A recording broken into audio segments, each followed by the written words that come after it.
आज आम प्रस्तुत करवा केवल पियाज रसुण अदा और सुखिला लंका को नहीं पोटल तरकारी केमती करेंगे घरे। ए रोसईटा पूरा घर स्टाइल गाँव में जमती बाहर कौन मसला किसी भी यूज न करी जमती रोसई प्रस्तुत करती मुझे भाव आज प्रस्तुत कर देखी एमती तरकारी स्वाद बहुत बढ़िया। सांग माने देखंतु कलर भी बहुत बढ़िया देखा तो डेरी न करी चलंतु प्रस्तुत करवा पोटल तरकारी। तो देखंतु प्रथम पोटल तरकारी मुझे पोटल को एमती सेप्रे काटिकी धोईकी रखी पानी रे पकईकी तापरे गैस रे कड़ाई बसई तेल को गरम होगापी तेल पकई देती पोटल टाक प्रथम फ्राए करने पोटल टाक फ्राए करला बेले मुझे अल्प लुण पकेबी जहाद्वारा पोटलटा भल पोटलटा लुण रे पोटल भितर को भलसे लुण जीव। तो सांग माने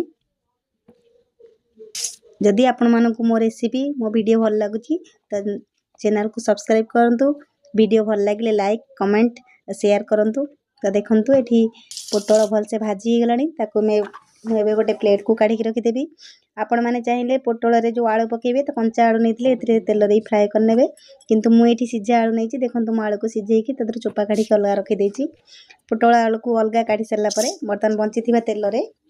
माओ किसी सोरिष तेल ऐड करके कलर आसापी गोटे पिंच चीनी ऐड कर चीनी भल से एमती कलर आसला मुझे कटा पियाज को काटी ताको फ्राए करी पियाज भलसे ब्राउन कलर आसला मु पियाज रसुण अदा और सुखिला लंका बाटी पेस्ट को ऐड करदेवी। देखंतु मु पियाज रसुण अदा पेस्ट को ऐड कली मुझे गोटे टमाटो भी ग्राइंडिंग कर देती एकाथरे आपण मैंने चाहिए टमाटो काटिकी छोटे छोटे पीस करके भी पकई पारे एमती कले ग्रेवीटा टे भल आसे बोली मु टमाटो ए ग्राइंडिंग कर देती एतरे हलदी गुंड स्वाद अनुसार लुण पकईकी एबे मसला को भलसे फ्राए करिया को छाड़िबा। एठी देखंतु मसला हल्का है आसलानी मसलाटा कषिला बेले गैस फ्लेम को मीडियम फ्लेम रे रखिबे हाई फ्लेम रे देले कौन हम मसला लगी जीव और भलसे फ्राए हेबनी मसलाटा फ्राए हेबा निहाती जरूरी बहुत भल भाव मसलाटा फ्राए ना तरकार टेस्ट आसबनी कलर भी भल आसबनी। तो देखंतु ये मसला है आसलानी एठी मसला है आसला किसी हेंगु ऐड करची हेंगु टे पकड़ा द्वारा स्वाद बहुत बढ़िया आसता है तरकारी हेंगु पकईला मु हेंगु को मसला रे मिसे दी आउ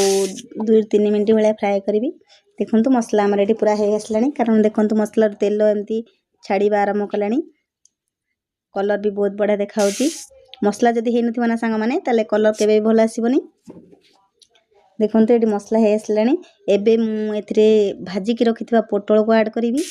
आलूटा को टिके समय पर ऐड करी कारण जेहेतु एटा सीझा आलू पोटल टिके भलसे फ्राए हो जाइए जदिओ कि टिके पोटलटा आगे पकेली पोटलटा टिके समय तादरे मसला मिलगला मिसीगला मुझे काटिकी रखी सीझा आलू को ऐड करी। देखंतु ये पोटल मसला धीरे भलसे मसला गुड़ा पोटल धीरे मिसीगला। तो देखंतु एथिरे मु एबे रखिथिबा कटा आलू को सीझा आलू को ऐड करी। तो सांग माने मो वीडियो आपण मानू केमिति लागुची कमेंट रे निश्चय जणांतु और को जगह आपण माने मो वीडियो देखुचंती ता मध्ये जणांतु जहाद्वारा मु आपनको धन्यवाद जणाई परिबी। देखंतु कलर केते सुंदर आसलानी एथिरे सीझा आलूटा केबे पके देबी आ ताको गोटे मिनिट जाए मसला रे मिले देला परे मु एथिरे आवश्यकता अनुसार पानी देबी। तो देखंतु सांग माने सीझा आलूटा जेतु सीझेकी नहीं तरकारीटा हेबा पई बेसी समय लागीबनी तेणु एटा मिसी सारा पर बर्तमान मुझे आवश्यकता अनुसार पानी देवी और 4-5 मिनट जाए फुटिया छाड़देवी जेहेतु आलूटा सीझा पोटल पूरा भलसे फ्राए हो जाइए तो ये तरकारीटा हेबापी आ बेसी समय लागीबनी कंचा आलू नहीं आमको आलू सीझापी बेसी समय लगी था आलू सीझापी आम अधिक टे पानी नहीं था। ये देखो मु बेसी पानी ऐड करिनी जेहेतु आम सीझा आलू ये सीझापी बेसी समय नेबनी तथापि 4-5 मिनट जाए आम आपको घोड़े की फुटिया छाड़देवा जहाद्वारा मसलाटा ये जो पोटल भजा और आलू भलसे मिसीज आ तरकारीटा भी भलसे एटा हैला भितर देखंतु मेठी बाड़ी रे गोटे बिलाती धनिया पत्र आपण मन तो सब जानिथिबे ताको काट छोट छोट पीस करी काटिकी रखी देछि तरकारी ही आसलानी सांग माने देखंतु यार ग्रेवी भी बहुत बढ़िया आसीची बास्ना भी बहुत बढ़िया आसुची एथिरे जो काटिकी रखितली जो धनिया पत्र को मु एथिरे ऐड करबी तरकारी ही आसला को जेहेतु तरकारी हमर एठी ही आसलानी एबे मु एथिरे जो काटिकी रखितली बिलाती धनिया घरे धनिया पत्र सरी जाइतिला तो सेत पे बाडैतिया बिलाती धनिया को मिनाइली जार स्वाद सेम टू सेम धनिया पत्र भले भी लागे ताको मैं ऐड कर देली आ ताको एबे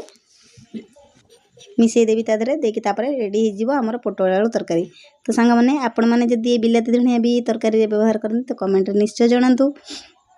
देखंतु वर्तमान हमर रेडी हो गला पोटल आलू तरकारी से भी केवल पियाज रसुण अदा और लंका मसला को नहीं वीडियो केमती लागिला जणाइबे पुणी देखा नेक्स्ट वीडियो रे बाय बाय जय जगन्नाथ।